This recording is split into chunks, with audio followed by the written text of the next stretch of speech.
and feature our global ambassador and professional tennis player, Leylah Fernandez. And for men, we'll elevate our ABC franchise with the support from some fun and exciting special guests. The campaign will include digital media assets across our stores and e-commerce sites. As well, we'll also test some targeted television in the U.S. In EMEA, we will build on our soft launch with Zalando in June with a larger consumer-facing launch on this popular e-commerce site. Our relationship with Zalando is not wholesale, as we fulfill orders ourselves, and it is an excellent way for us to bring new guests into the Lululemon brand across Europe, where Zalando is a strong and leading player. And finally, we'll release our Global Wellbeing Index in the coming weeks to raise awareness and celebrate World Mental Health Day in October. We're excited about the ongoing opportunity to grow brand awareness in the U.S. and across all our international markets. Our grassroots approach to building community and engaging with guests remains unchanged, but we're also increasing the number and frequency of larger-scale activations and global brand campaigns. And we are doing this within the confines of our P&L and keeping overall marketing spend relatively stable as a percentage to sales on an annual basis. In addition, the continued acceleration in our top line unlocks dollars that we are then able to strategically invest behind our initiatives to drive brand awareness, leveraging both earned and paid media in new and creative ways. Shifting now to our regional growth drivers, we continue to see broad-based strength. Specifically, revenue in North America grew 11% in quarter two, and international increased 52%. Within international, we delivered strong growth across all markets and continue to see great acceptance of our brand in Greater China, where revenue grew 61%. Within North America, we remain pleased with the underlying strength of the business, with double-digit growth in quarter two, consistent with our Power of 3 x 2 target. And we continue to gain market share. In quarter two, the adult active apparel industry decreased its U.S. revenue compared to the same period last year. Over this time period, Lululemon gained 1.3 points of market share in the U.S., with gains in both men's and women's, according to Circana's consumer tracking service. In the back half of 2023, as I mentioned, we have a compelling pipeline of innovation planned. We will continue to focus on acquiring new guests as we solve for their unmet needs. And thus far in quarter three, I can also share that we are seeing our business in North America accelerate relative to quarter two. Turning to international, as I mentioned, our business remains strong and balanced across regions. In quarter two, total international represented 22% of sales versus 17% in quarter two last year. And while expanding nicely, this penetration still remains below our long-term target, which reinforces just how early we are in our growth journey. Let me now share some recent regional highlights. In China, we celebrated the National Fitness Day in August with the third installment of our Summer Sweat Games. Through this activation, our local teams hosted regional competitions across the country, which culminated in a national final held this past weekend in Shenzhen. This year, the games included 3,400 participants from more than 100 stores in 36 cities. Our APAC and EMEA region also continued to perform well. In Australia, we are beginning to reap the benefits of our store optimization program, as well as the recent rollout of Ship from Store in this market. This is our most mature market outside of North America, and we still have ample opportunity to drive growth this year and into the foreseeable future. We also opened our first store in Thailand in July, which marked the 100th location in the APAC region. The pent-up demand for the Lululemon brand in this market was clear, and the opening of the store in Bangkok was our strongest ever in the APAC region. In addition, we've seen a noticeable uptick in travel and tourism within APAC, which is also having a positive impact on our business. And in EMEA, in August, we opened our second store in Amsterdam, which reflects our expanding community and our ongoing investment in this key European city to grow the Lululemon brand. It's incredibly exciting for all of us at Lululemon to see the strong acceptance of our brand across all markets within our international business. With each new store opening, we see a groundswell of support that welcomes Lululemon into the community. Our runway for growth is substantial, and I am optimistic about the future as we continue to expand our business. And with that, I'll turn it over to Megan for a review of our financials and our updated guidance. Thanks, Calvin. Our momentum remains strong in Q2, enabling us to exceed both our top and bottom line guidance. In addition, our inventory growth continued to moderate, growing 14% versus our guidance of approximately 20%, and it remains well positioned from both a level and composition standpoint. I'm also excited to see our sales strength continuing into Q3 as guests are responding well to our back-to-school and early fall product innovations. Now let's dive into our Q2 financials. For Q2, total net revenue rose 18% to $2.2 billion, driven by broad-based strength across the business. Comparable sales increased 13%, with a 9% increase in stores and a 17% increase in e-commerce. In our store channel, total sales increased 21% versus last year. We ended the quarter with a total of 672 stores across the globe. Square footage increased 19% versus last year, driven by the addition of 72 net new Lululemon stores since Q2 of 2022. During the quarter, we opened 10 net new stores and completed 4 optimizations.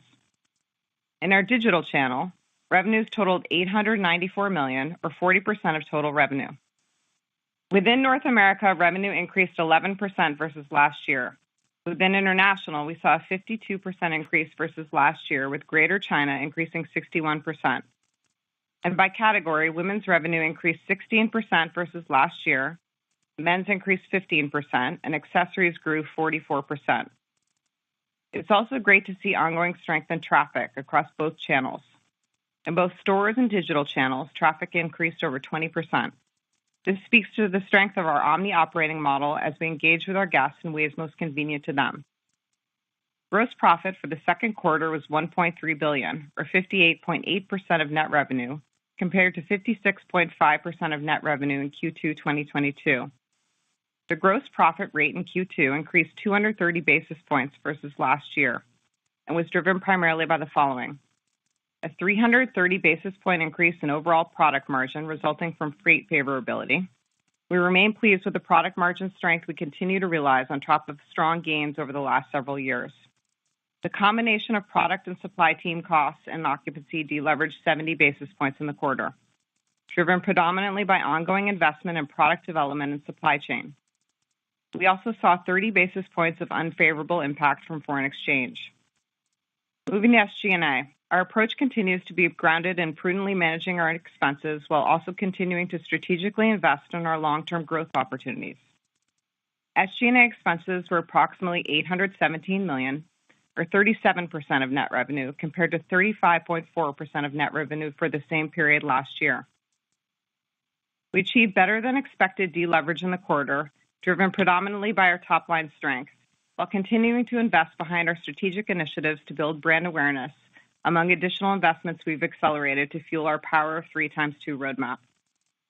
Foreign exchange, both translation and revaluation, contributed 60 basis points of leverage in the quarter. Operating income for the quarter was approximately $479 million, or 21.7% of net revenue, compared to adjusted operating margin of 20.9% of net revenue in Q2 2022. Tax expense for the quarter was $145 million, or 29.8% of pre-tax earnings, compared to an effective tax rate of 28.2% a year ago. Net income for the quarter was $342 million, or $2.68 per diluted share, compared to adjusted EPS of $2.20 for the second quarter of 2022. Capital expenditures were approximately $146 million for the quarter, compared to approximately $145 million in the second quarter last year. The spending Q2 of this year relates primarily to store capital for new locations, relocations and renovations, technology, and supply chain costs. Turning to our balance sheet highlights. We ended the quarter with $1.1 billion in cash and cash equivalents and nearly $400 million of available capacity under our revolving credit facility. Inventory was $1.7 billion at the end of Q2, up 14% versus last year. At the end of Q3, we expect inventory to be up in the high single to low double digits versus last year. The relatively low growth rate is due to the provision for mirror hardware we took in Q4 2022 and have not yet anniversaried. In Q4, we continue to expect inventory growth to be relatively in line with sales growth. We repurchased approximately 517,000 shares at an average price of $371. At the end of Q2, we had approximately $454 million remaining on our $1 billion repurchase program. Let me shift now to our guidance outlook. We continue to be very pleased with the strength of our business as Q2 exceeded our expectations and Q3 is off to a solid start. The upside we've seen in the first half of the year allows us to invest into our strategic initiatives to set ourselves up for future growth, while at the same time flowing some of that upside through to the bottom line. With that being said, we remain aware of the uncertainties that exist in the current macro environment, and consistent with our approach over the last several years, we continue to be prudent and plan the business for multiple scenarios. Now let me begin with Q3. We expect revenue in the range of $2.165 to $2.19 billion, representing growth of 17 to 18%. We expect to open 23 net new company-operated stores in Q3. We expect gross margin in Q3 to increase 160 to 180 basis points relative to Q3 of 2022. This will be driven by lower freight expense, offset somewhat by strategic investments to support future growth, including supply chain, distribution centers, and product teams, as well as modest leverage on occupancy and depreciation. In Q3, we expect our SG&A rate to deleverage by 200 to 220 basis points relative to Q3 2022. This deleverage continues to reflect our strategic decision to invest in growth initiatives, including those to grow brand awareness globally. When looking at operating margin for Q3, we expect approximately 40 basis points of contraction relative to last year. Turning to EPS, we expect earnings per share in the third quarter to be in the range of $2.23 to $2.28 versus EPS of $2 a year ago. Shifting to the full year 2023, we now expect revenue to be in the range of $9.51 to $9.57 billion. This range represents growth of 17 to 18% relative to 2022 and exceeds the revenue target in our Power of 3 x2 growth plan. We now expect to open approximately 55 net new company-operated stores in 2023 and complete approximately 25 co-located remodels. This will contribute to overall square footage growth in the low teens. Our new store openings in 2023 will include approximately 35 stores in our international markets, with the majority of these planned for China. For the full year, we now forecast gross margin to increase between 190 and 210 basis points versus 2022. The expansion relative to last year is driven predominantly by lower air freight expense. For the full year, we now expect air freight to be down approximately 210 basis points versus 2022. When looking at markdowns for the full year, we continue to expect them to be relatively in line with last year in 2019. Turning to SG&A for the full year, we continue to forecast deleverage of 150 to 170 basis points versus 2022. While we continue to plan the business prudently, our sales trend has been strong. As I mentioned earlier, this gives us the opportunity to invest into our Power of 3 x2 growth pillars, while also delivering operating margin this year ahead of our goal for modest expansion annually. When looking at operating margin for the full year 2023, we now expect it to increase 40 to 60 basis points versus last year. For the full year 2023, we continue to expect our effective tax rate to be approximately 30%. For Q3, we expect our effective tax rate to be approximately 30.5%. For the fiscal year 2023, we now expect diluted earnings per share in the range of $12.02 to $12.17 versus adjusted EPS of $10.07 in 2022. Our EPS guidance excludes the impact of any future share repurchases. We now expect capital expenditures to be approximately $670 to $690 million for 2023. This increase versus 2022 reflects investments to support business growth, including the continuation of our multi-year distribution center project, store capital for new locations, relocations, and renovations, and technology investments. Our range of $670 to $690 is approximately 7% of revenue, in line with our current Power of 3 x2 target of 7 to 9%. With that, I'll turn the call back over to Calvin. Thank you, Megan. As these results demonstrate, we arrive at the midpoint of 2023 in a very strong position for what's ahead. We continue to deliver sustained growth in the business, through a steady drumbeat of product, category, and market expansions that connects us with our guests on a regular basis. We recognize the significant opportunity in front of us, and we remain focused on both delivering a successful 2023 and achieving our goals contained within the Power of 3x2 growth plan. My confidence in our leadership and our people remains extremely high as we consistently demonstrate our ability to deliver for our guests and our shareholders.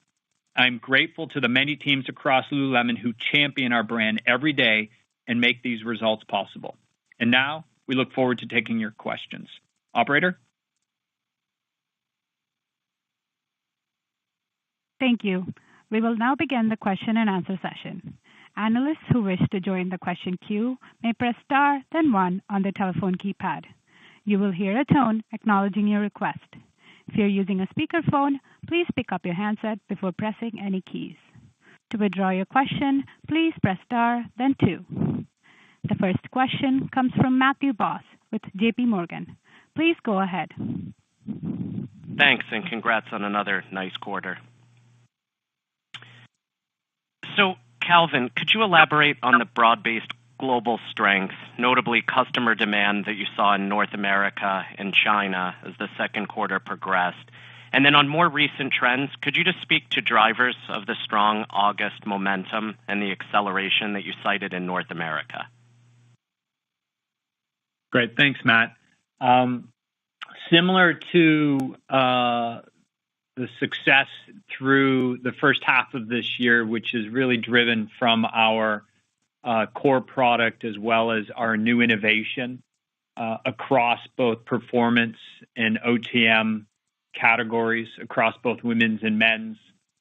So it continues to be that balanced growth across categories, channels, both stores, e-com, and all markets that's fueling the business.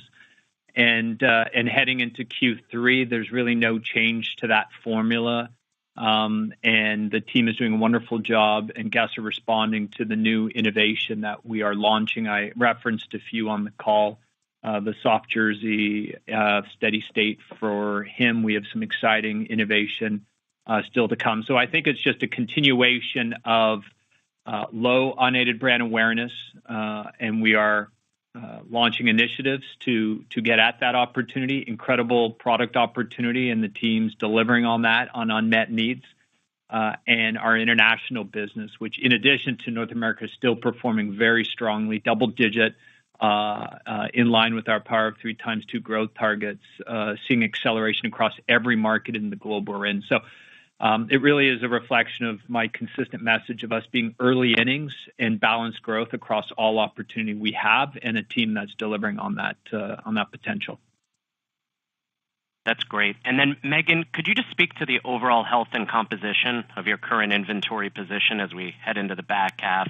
And just how best to think about markdowns in the third quarter, or are there any constraints to recapturing the markdown headwinds that you incurred in the fourth quarter a year ago? Yep, absolutely, Matt. So in terms of inventory, so we came in up 14 at the end of the quarter. Our expectation was approximately 20. Relative to our expectation, there were a few items that drove that balance lower. So the first would be revenue upside above our expectations.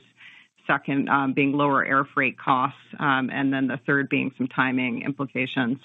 And in terms of how we're looking at inventory for the balance of the year, at the end of Q3, we're expecting high single to low double digits. And then in Q4, end of Q4, relatively in line with sales as we move into 2024. So I would say overall, we're really pleased, with the currency and also the level of our inventory. In terms of markdowns, nothing really to note on the quarters. We're still expecting markdowns to be relatively flat on an annual basis for 23 over 22, and that's consistent also with our 2019 levels, which is a normalized, healthy level for us. We run a low markdown penetration, high full price penetration of business. We were flat in Q2, markdowns year over year, and I wouldn't expect any anomalies in Q3 and Q4. Congrats again. Best of luck. Thanks, Matt. The next question comes from Adrienne Yih with Barclays. Please go ahead. Great. Thank you very much. Congratulations. The results are really, they really stand alone. Calvin, so, the business is being driven by innovation, product launches, and newness, whereas sort of the competitive backdrop is a little bit more safe. And I'm just wondering, how have you been able to sort of inspire that? It feels like you're innovating faster. Every time you get on a call, there's like another list of 5 new things that we didn't know about. So I'm just wondering, have you accelerated the innovation turnover time, the pipeline, or the investment? And then Megan, if you can just talk to us about kind of the China, the opportunity there. The sales are almost double sort of what you have in Canada, and yet the year-to-date sales are roughly similar at $500 million. So just kind of talking about the improvement there and what you think about the opportunities there. Thank you very much. Great. Thanks, Adrienne. In terms of our speed of innovation, I would agree that the pipeline and the launches within each quarter continue to get very strong, and excited about the balance across our accessories business, our women's business, our men's business.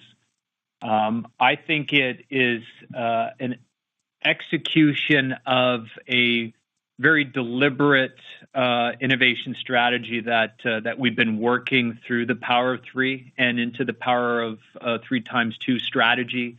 You've heard me reference our play categories and being very deliberate in terms of what we design into and then leveraging our core, how we leverage versatility but continue to innovate against some of those core hero franchises that he and she love, so that we don't simply launch and then just allow it to run without enhancements, improvements, and adding to. Sharing across gender. For instance, in this quarter, we took our famous scuba fabric and brought that into a steady state for him, which was an opportunity we saw in our assortment that we were missing. So I think what you continue to see is just the team executing on the strategy. We have a horizon of innovation across horizons 1, 2, 3, which can be anywhere from 1 to 3, 4 years as we keep looking to solve the unmet needs of our guests and where and how. But we have a lot that we're able to bring forward and commercialize, as well as having a lot that the team continues to work on for future quarters and future years, and feel very excited about our ability to sell through core, innovate core, and then bring true innovation to the guest through that notion of unmet needs versus unmet wants. And I think that's driving our business, that we're truly solving, which is a unique standout in this marketplace. And then, Adrienne, in terms of China, we were really pleased with the performance there in the quarter, so up 61% in Greater China. We have 100 stores today in China. We're opening 35 stores in an international region this year, the majority of those in the China market. As Calvin mentioned, we've had some exciting community activations, still looking to build brand awareness and drive into that opportunity there. And then over the longer term, we've set approximately 200 stores at the end of our 5-year plan, and I think there's also a beyond there as well in terms of still very early innings on our China growth. Fantastic results. Best of luck. Thank you. The next question comes from Lorraine Hutchinson with Bank of America. Please go ahead. Thank you. Good afternoon. Megan, you've pulled a lot of investments forward into 2023 as gross margins continue to beat.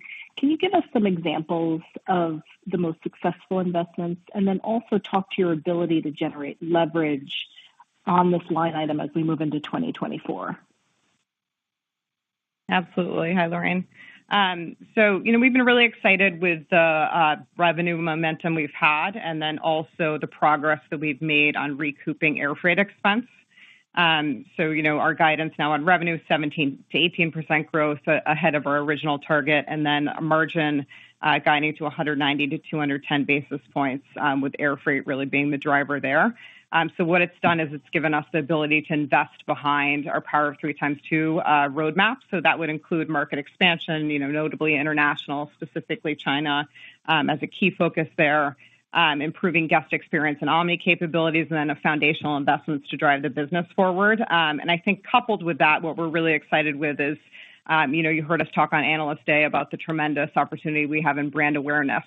And this upside has given us an opportunity, particularly in the second half of this year, to invest in marketing activations to drive that brand awareness, really capitalizing on some of the key innovation moments we have coming up in the second half of the year. So that, we believe will drive into our long-term opportunity and sustain our momentum. So we're a little bit ahead of where we were expecting to be from a Power of 3x2 initiative roadmap, and then that's coupled with driving into some upside opportunity on brand awareness. In terms of leverage, we're really focused on operating margin and feel good about maintaining our commitment to modest operating margin expansion over the longer term. I think as we get closer to 24, we'll put a finer point on where we see the components of the P&L shaping up next year. Thank you. The next question comes from Paul Lejuez with Citi. Please go ahead. Hey, thanks, guys. Just want to talk about the China business. Would love to hear about what sort of volatility you saw in China over the quarter. And if you could talk about how stores performed versus e-com, and where are store productivity levels running in China currently versus North America? Thanks. Hey, Paul. I would say in terms of China volatility, we really didn't experience any over the course of the quarter. I would say really strong, healthy growth across each of the 3 months of the quarter. And then I'll let Calvin comment on store and e-com performance. In terms of both channels, they're performing incredibly well in the market. We now have 107 stores in mainland China, predominantly tier 1, tier 2 cities, but still see opportunity to grow as well as look to opportunities into tier 3. Every store we've opened has exceeded plan. Our optimization of some stores, as we did with our Kerry Center location, which is really our first bigger, more experiential store in country, is performing incredibly well. And as you know, online business in China is different than that of other markets where our .cn is a lower percentage of our overall business, and we do work through partners such as Tmall, JD to grow our business. But on the back of those platforms and leveraging some of the B2B and working direct and selling direct to our guests through their clienteling platform, the team's doing some incredible initiatives and learnings for us globally in driving the overall e-commerce business. So very strong in both, great guest acquisition in both. It's helping us determine new markets, new opportunities, and locations that we can continue to open and build into. And our stores are really driving the brand the way in which we traditionally do in all markets, which is grassroots community and through the educators. And from a productivity standpoint, they're behind North America, but performing very well, just slightly behind. They're smaller in size. But we see a significant opportunity, obviously, in the success of that of our store footprint, both productivity driving the brand coupled with e-com. So very exciting and good and balanced growth across all of those levers. Thanks. So what's the profitability in that China market currently versus where you think it can go longer term? Yeah, I'd say we haven't broken out the profitability specifically. It's very healthy, closest to our North America region.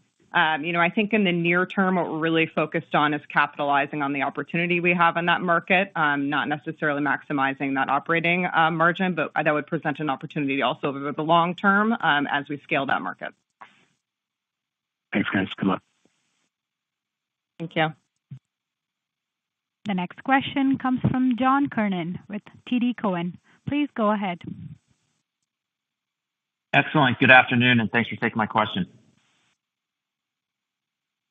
Calvin, can you talk to international up 52%? I think it's 23% of revenue now. I guess this dovetails into Paul's question. The margin structure of this business is seemingly very high. I think this was your highest quarterly gross margin in history in the second quarter. So maybe just talk to internationally broadly about how that's contributing to the margin expansion you're seeing this year. I'll tee up relative to the market, the success you mentioning at 23% of our sales and where we see the potential across the markets. I'll let Megan speak to the margin. I think we indicated on the last quarter that in every market, every region we're in, we're profitable, and early innings of growth. It didn't seem that long ago when international was 14% of our total sales, 15% of our total sales. So to be crossing the 20% consistently, to have it contributing to the growth of the overall business is incredibly exciting. To see every market we're in, the business growing double digit and consistently, and having some of the lowest unaided brand awareness we have in the company. It's single digit in every market except for Australia and the UK, where we've been in there the longest, but even there it's in the teens. So we have a significant runway of growth in international business, and at 23%, I think we really are just getting started. I've shared before that the potential of this brand is, I think, 50-50, beyond our current power of 3 times 2. But I don't see anything that would hold us back from being a global brand to that scale, diversified and balanced in multiple markets, and all markets today being profitable with significant growth through product unaided brand awareness. And Megan, if you want to touch on the margin mix. Yeah, absolutely. So for the full year, we guided at 40 to 60 basis points of expansion and operating margin year over year. That's about 20 to 40 basis points above 2019 levels. So we're really pleased with that performance. Within that, international is still below North America product profitability. As I mentioned, China being the closest, really looking to maximize that market. And then APAC and EMEA, still some opportunity in terms of operating margin expansion in the near term as we continue to scale those markets. So I would say over the longer term, focused on driving into the brand awareness and revenue opportunity, store expansion we have in the international market, scaling and leveraging over time. Excellent. My one follow-up is just on other categories. It's obviously been a bigger driver of revenue. It should be well north of $1 billion annually this year. Can you talk to the growth of that category and line item and how we should think about that going forward? Yeah, so within our other category, we've got our franchise businesses as well as seasonal and pop-ups. Those would be the largest components. We also have outlets in Lululemon Studio. I would say the growth being driven by new franchise markets as well as relatively consistent, I would say, performance in terms of seasonals and pop-ups. So I would say we'll continue to scale, markets within that bucket and capitalize on the opportunity we have there with our franchise model within other going forward. Understood. Thank you. Thank you. The next question comes from Brian Nagel with Oppenheimer. Please go ahead. Hi, good afternoon. Congrats on another nice quarter. So I have maybe 2 questions I'll shove together. First, I apologize if this is repetitive, but you talked about the further strengthening of your business here in the fiscal Q3, and specifically August. So can you help us understand better? What's driving that? Are there particular product categories, particular geographies you're seeing that happen? Then I have a follow-up. Thanks, Brian. I think it's a combination of some of the new innovation that came out at the tail end of Q2 that is set up in position for sort of back half needs. In men's, we've seen incredible response to the soft jersey and steady state. We're geared up for the ABC campaign of Get Into It, which I'm really excited about, having men's play along with women's being featured in that. We've activated accessories across our bags. We've done some digital campaigning in certain regions relative to back to campus, which has resonated well and driven some of our core products in terms of the bottoms in both women's and men's. So it's been a variety of activations, a combination of getting at unaided awareness through campaigning, leveraging our core, as well as some newness and innovation that is resonating, and both he and she are responding very well to. And that's consistent across all markets, and we've seen a nice response in North America.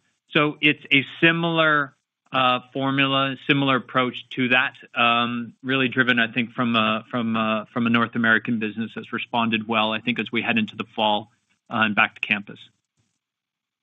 No, that's very helpful, Calvin. I appreciate that. And then my follow-up question with regard to inventory. So, just look at the numbers and given your comments, I mean, you've done a phenomenal job of really, rationalizing, if you will, inventories. So my question, I mean, given the level of concern there was, in the marketplace, say just a few quarters ago about inventory, both on Lulu and in the channel, as you look at your inventories now, are we, recognize you always have to manage inventories, but are we really now past that critical point? Is there some type of all clear with regard to your inventory in the cleanliness of that inventory? Yeah, I mean, I would say we've made some significant progress. We still have some degree of elevated air freight in our inventory balance on a cost basis. So, I would say not completely optimized, and turns are a little bit slower than history, and our goal over the longer term would to get those inventory turns back to normalized historical rates. So still some opportunity, but I think the team's done a nice job in navigating what was a really dynamic supply chain and positioning inventory so that we were able to capitalize on the demand upside that we saw and experienced. Well, I appreciate it. Congrats again. Thank you. Thank you. Brian. The next question comes from Dana Telsey with Telsey Group. Please go ahead. Please go ahead. Hi. Congratulations on your terrific performance. It's great to see the progress. As you think about the traffic, which was so impactful both for stores and for e-commerce, any discussion regarding the loyalty programs? Is that a driver of this? And where do you stand on the loyalty programs with that enhancement? And then, Calvin, as you're mentioning new product, I know outerwear is a big thing for last year. How do you see the AUR developing, and are we moving into a higher AUR zone going forward with some of the newness? Thank you. Thanks, Dana. As you mentioned, the traffic was very strong and pretty much completely in line across both stores and e-com.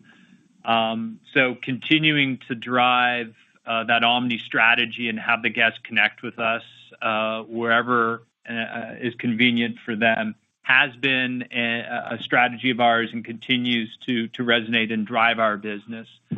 And we're cycling over, the success of some categories and items last year that really drove traffic. So very healthy, strong numbers on top of strong numbers, which is very encouraging as we look at just how the guests, both new and existing, are engaging with us. I think membership is a part of that.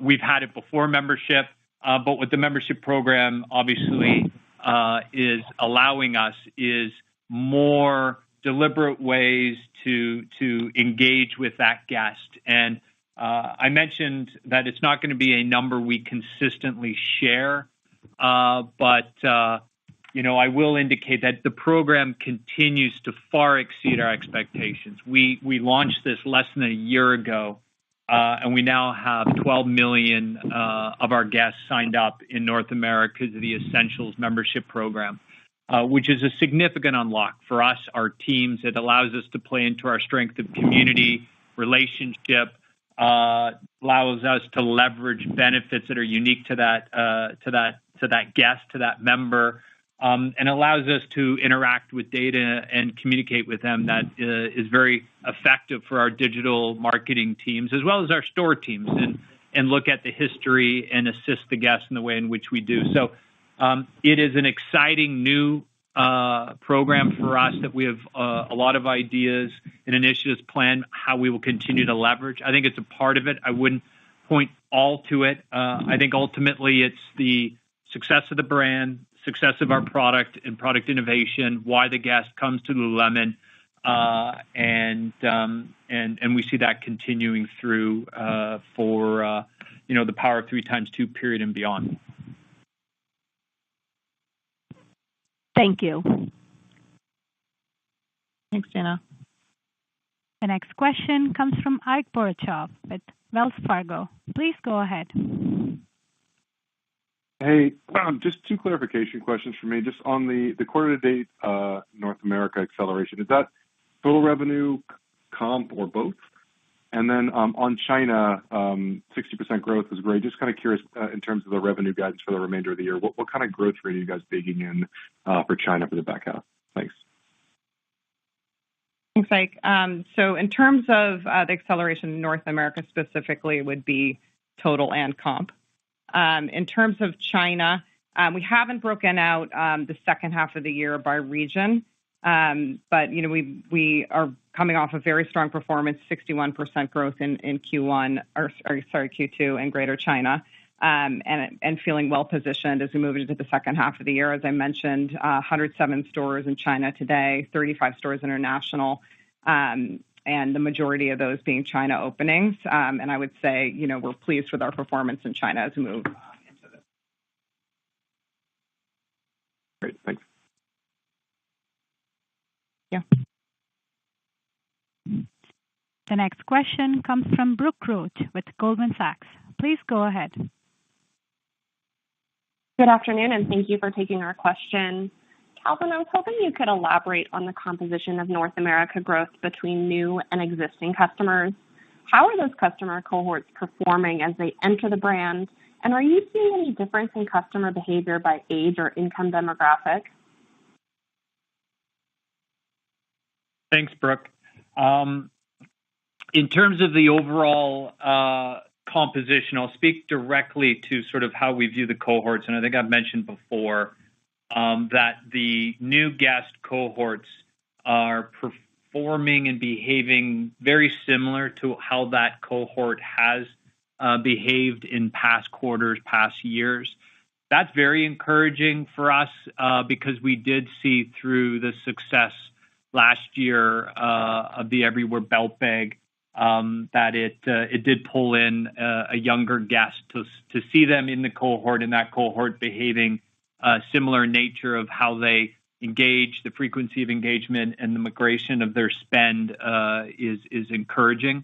And we still see our business driven by new guests coming in, as well as our team's ability to retain existing guests and increase share of wallet and spend with them. So nothing that would signal they're behaving differently, and very healthy and contributing factor to the overall business, both with new, existing, a very low retained, very high guest loyalty, longevity, and engagement in the brand, and responding to the newness and the innovation continues to sort of be that guest formula. Great, thank you. Operator, we'll take one more question. The next question comes from Alex Stratton with Morgan Stanley. Please go ahead. Great, thanks. Congrats on another good quarter. One from me, just on the stores, it looks like they could be at over $6 million a pop in revenue or so on average this year. It's definitely a high number per box. So I'm just wondering, maybe Megan, how do you think about the trajectory from here? What drives that number higher? And on a related note, how do you think about the store growth opportunity from here in North America specifically? Thanks a lot. Thanks, Alex. So in terms of sales per store and sales per square foot, it's definitely a key part of our strategy to expand our box size in locations where we have high sales per square foot, high traffic, to capitalize on that traffic. So we are opening approximately 25 what we call co-located stores, which are really expansion. It allows us to have a more holistic assortment across men's, women's, accessories, footwear, and as I mentioned, capitalize on that traffic trend. So it's a key strategy for us and one that we monitor closely. We're definitely further along in that strategy in North America than we are in our international markets. We're still very early days on that, but still runway, I would say, across both our North America and international region in terms of store expansion and a very measured and deliberate strategy. And then I would say, sorry, can you remind me the second half of your question? On the store growth opportunity in North America specifically. We haven't broken out the specifics, but I would say we're, not dissimilar from this year, and square footage growth in the low double digits range. Globally, high single digits, North America. Thanks a lot. That's all the time we have for questions today. Thank you for joining the call and have a nice day.